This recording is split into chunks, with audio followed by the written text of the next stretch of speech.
ada larangan karena kita di Aceh ada kearifan lokal, ada otonom, bukan sepenuhnya akan diambil wewenang oleh pemerintah pusat, tapi 50% lah paling kurang kita hak otonom.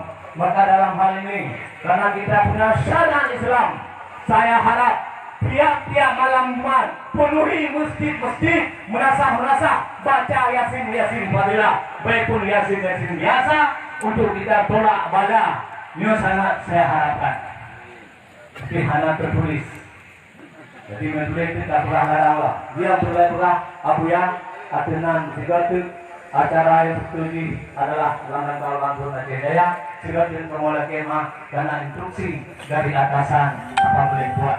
Insya Allah walaupun hanya karena ini ya alhamdulillah terlaksana pada nur bahagianya. Cuma kali judul macam pertama dalam rangka ulang tahun Aceh Jaya pada malamnya adalah dalam rangka menolak bala virus corona.